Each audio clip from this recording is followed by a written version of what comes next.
богд зонхын их дүйчэн өдөр буюу 125 тохиож байна. Энэ өдөр монголчууд бид эртээр үеэс одоо буйны зүг шамдаж өөртөө ахиц дэвшил гаргаж байсан ийм сайхан уламжлалтай. Учир юу гэвэл энэ өдөр мөн ердийн өдрөөс илүү онцлогтой, их айдас ялвартай ийм онцгой өдөр байгаа.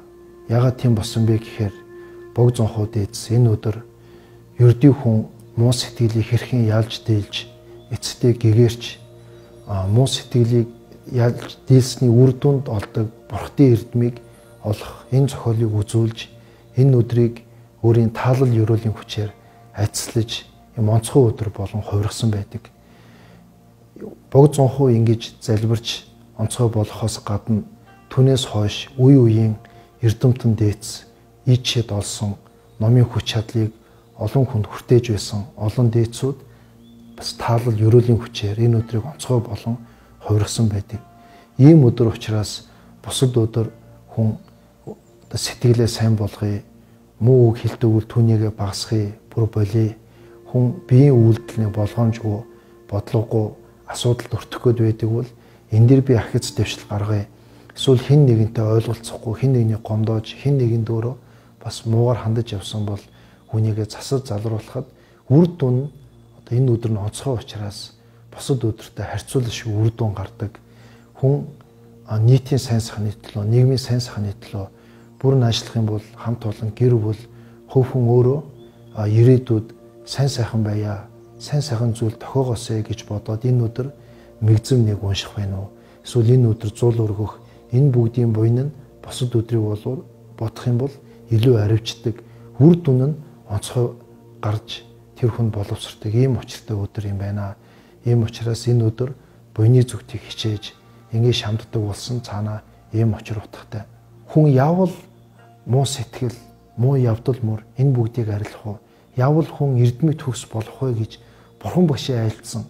Энтхийн мэрэгдүүд тэр тусмаа наландрын олон мэрэгдүүдийн дамжуулж ирсэн энэ номлыг бурханаас өөрөөс нь, бурхтаас өөрөөс нь бодитоор сонсож ингэж нэгтэлсний үндсэн дээр бурханы шашинд мадаг орсон юм байвал тэр бүгдийг нь засаж хойч үедээ ариун дамжлага бурхан болох, сайжрах, хүн муу сэтгэлийг ялан дийлэх энэ арга замуудыг үлдээж өгжээ.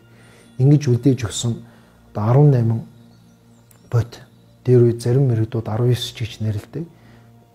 Нэрлэдэг байж 18 бот буман зарлиг буюу зохиол, ториулыг ном зохион төрвиж бидэнд үлдээсэн. Тэгээ энэ бүгдийг үзэхэд бол богд зонхын айлдсан айлдвар үг болгоно цаанаа нарийн учиртай. Тэнд дандаа л номын богд зонхоо ямар эрдэмтэн мэрэгүн хүн бэ гэдэг ийм л одоо өөрийг нь нотлохоо болохоор тэнд өөрийгөө магтсан, эсвэл омгийн сэтгэл төрсөн, эсвэл тэнд хэн нэгнийг агтар гутаанд оромжилсан айлдвар байдгүй. Дандаа нийтийн сайн сайхны төлөө, ирээдүйн хойч үеийн төлөө цаг минут тулааны зориулж байсан айлдварыг үсгээр ингэж одоо өөрөө ирэхгүй одоо хүнд ойлгохдоор ийм байдгаа. Тэгээ бурхан багш айлдсан байдаг. Ерөн зохиол бурханы олон зохиол байдаг. Тэр дундаас хамгийн гол нь ном айлтгахын зохиол. Тэгвэл үүнийг богд зонхоо өөрөө яг бодитоор өөрөө үлгэрлэн бидэнд үзүүлж 18 бот бомон зарлиг гэж нэрлэдэг энэ номыг зохион төрөөж үлдээсэн. Одоо цаг үед барууны олон эрдэмтэд богд зонхын тайлал, богд зонхын тайлбарлан альцсан энэ зохиолуудыг судалж орчин цагт ирээдүйд дэлхийн нийтэд энэ бол хэрэгтэй ийм одоо тайллууд байна гэж одоо бахархан одоо судалж түүнийг улам дэлгэрүүлэхэд хичээж байна. Ингээд иргэн харахад бол агуу их зохиол бүгдийг бид зарим нь ойлгохгүй байгаа хэдий ч богд зонхоо гарцаагүй өөрийн бүхэл одоо нас, бүхэл цаг хугацаагаа бусдын сайн сайхны төлөө алгасрах дэмий үл нэгч одоо тэнд байдгүй, тийм зүйл гараагүй гэж хажууд нь нэсэн хүмүүс тодорхойлон бичсэн байдаг. Бүгдийг бусдын төлөө ингэж хичээн зохиож байсан юм байна.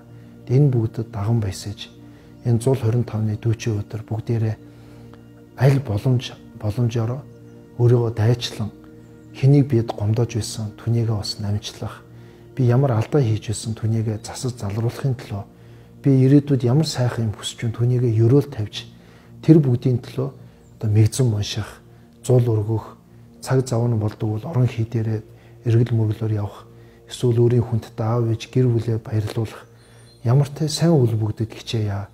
Өдөр нь онцгой олон хүн хичээж байгаа хүчээр хамтын буйнаар хичээх юм бол дэлхийн нийт нийгэм таны гэр бүл хүн болгонд ач тусаа хурдан өгөх ийм бэлгэцэн өдөр юм байна. Ингээд бүгдийн буян даган байсаа бүгдээрээ буян тулам хичээе.